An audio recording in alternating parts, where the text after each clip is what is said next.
Yo, it's 2026. Do you know who your customer base is? Let's talk about it. What's happening, everybody? Boy Big Brando, and today we're gonna be talking all about knowing who to sell your products to. This is one of the steps that a lot of people overlook when they get into this business or in business in general, is they forget about the customers. I'm gonna try to teach you how to put the customer first so you know how to market to that person, and you know how to create products for that person, and you know how to turn that potential customer into a paying customer. Let's get into it. All right, so if you're trying to get into this t-shirt business or just starting a business in general, chances are you went on YouTube and you looked up a lot of different videos on how to get started. You got a little overwhelmed, but you also got a good idea on how to do it. That's what probably 98% of the people do, is they get onto YouTube and they use that for their source of information. And that's the best way of doing things, but you have to know how to really navigate through all the BS on YouTube. And I say that because there is a lot of BS on YouTube. There's people trying to help you, and then there's people trying to sell you something. You as the business owner have to be able to put your BS goggles on and be like, man, this person's not trying to help me out. They're just trying to sell me something. This person's trying to help me out, but maybe that information isn't exactly what you're looking for, but you have to be able to pull the good from the bad, if you get what I'm saying. So if you're doing that, if you're on YouTube and you're looking at all these videos, it's always good to find a content creator that's doing something similar to what you want to do and see how they're running their business. The beauty of YouTube and content creating stuff like that is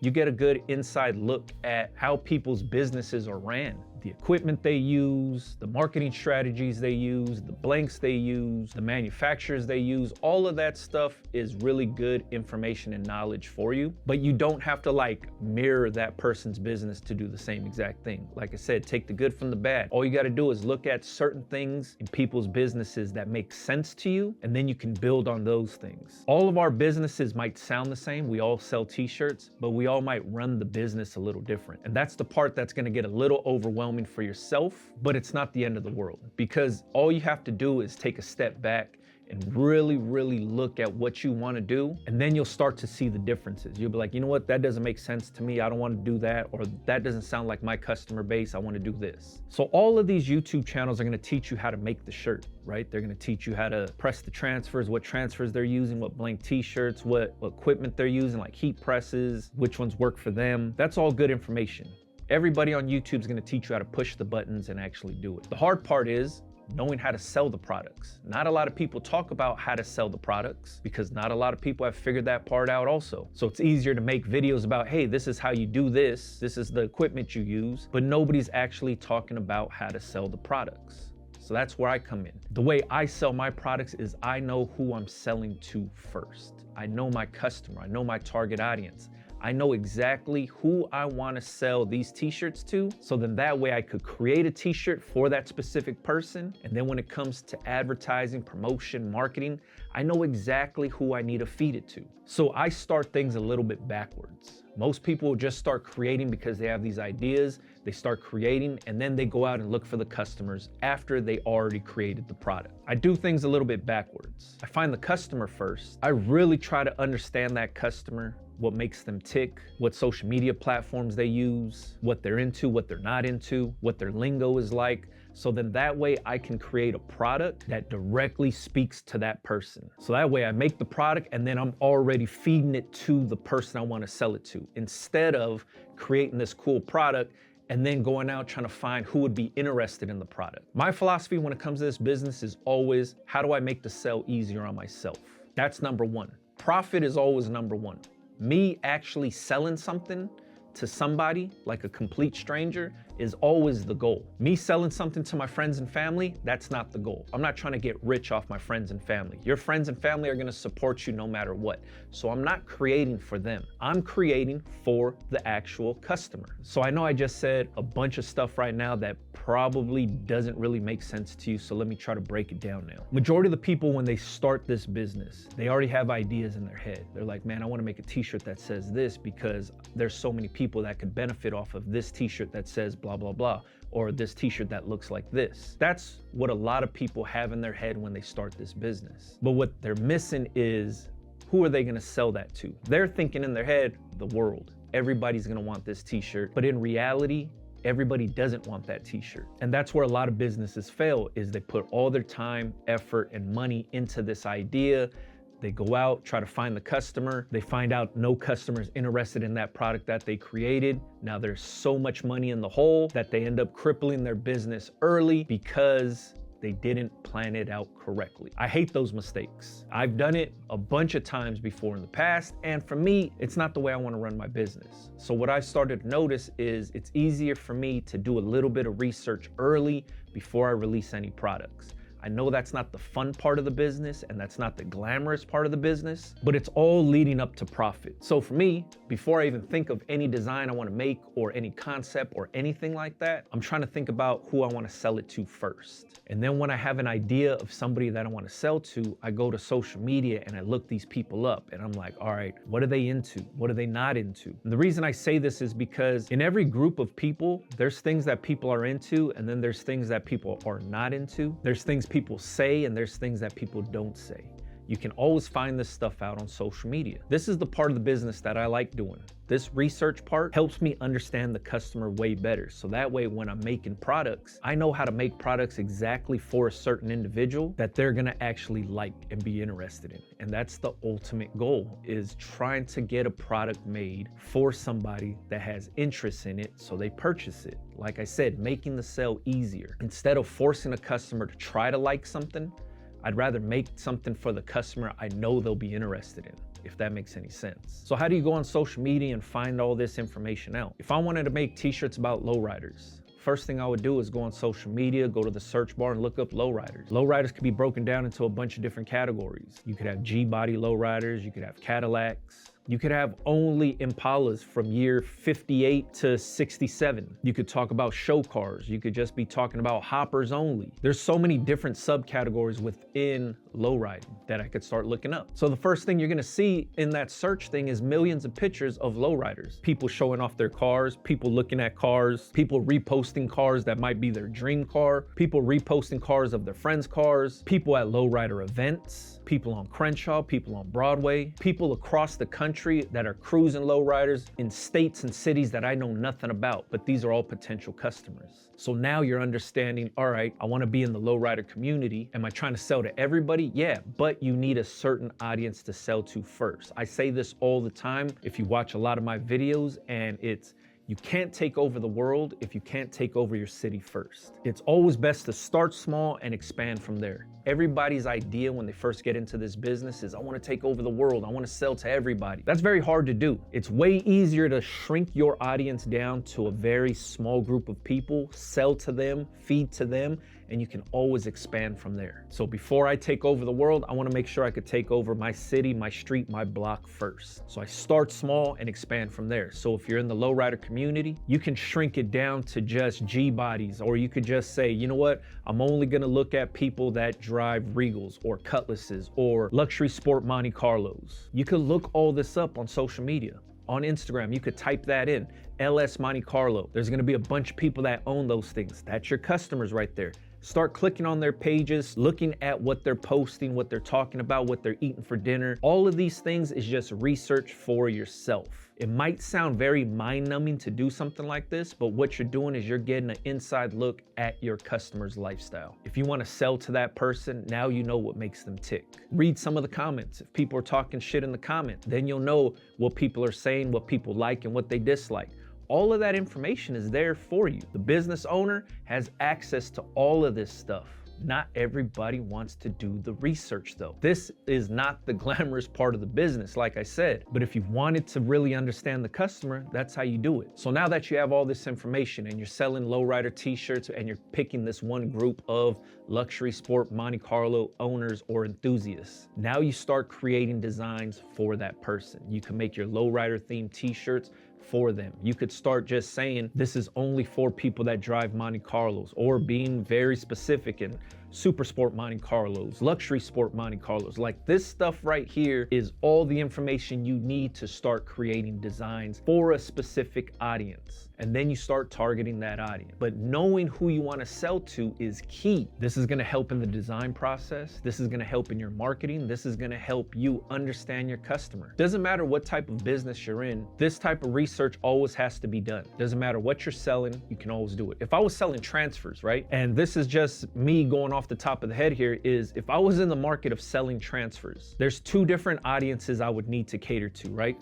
There's the big companies that are buying thousands of transfers, and then there's the home creator that has a heat press that's looking to buy transfers, right? In order to service both of those, I need to understand both of those groups. For the big corporations, I need to know who they're using already for their transfers, what they're paying for those transfers, what their intended use for is those transfers, and does my company fit that? For the home guy, I need to make sure that my transfers are going to be competitive with a lot of the other transfer companies out there. I need to know the home guy, what type of press he has, what type of creator they are. Are they making Etsy shirts? Are they starting clothing brands? Are they doing one-off shirts? Are they operating as a print shop? All of these things, I need to know this stuff, right? So if I'm the one selling the transfers, I need to make sure that I know my customers, so then that way I could market the correct product to that customer. I'm not going to be telling the home business, hey, here's a price break at 2,000 transfers if the home business isn't even in the market to buy 2,000 transfers from me. I need to be talking about smaller, low run, low quantity transfers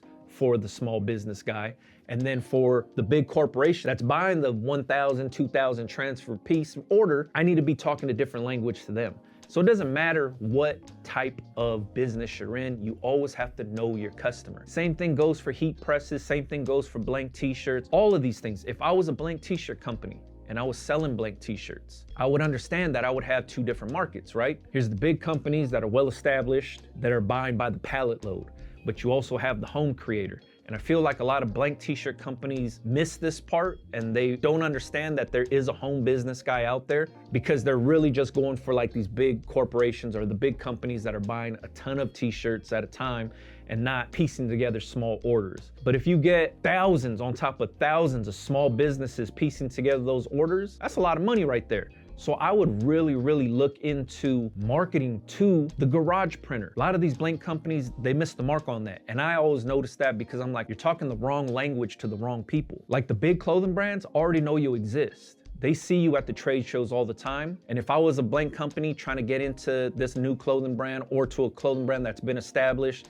and I'm trying to get my blanks into their circulation, then I'd go out and talk to them directly. But I'd talk a different language to those big clothing brands than I would to the home creator. And you gotta think, like the home creator, there's thousands on top of thousands on top of thousands of home creators out there that are potential customers for these brands, but the big blank brands aren't really looking at the small guys no more. But if I was the one doing it and I was the one selling these, I definitely would talk a different language to the home creator. That's just my personal opinion. But like I said, doesn't matter what business you're in, you always have to know your customer. For myself, I have a retail store here. I have a pretty big following on YouTube, right? I got like 100,000 subscribers that watch my videos. And you would think I would be pushing, hey, come to my store on YouTube. And I never tell anybody on YouTube to come to my store. Why? I don't think anybody on YouTube is my direct target audience. I'm teaching people how to do this so they could do it for themselves.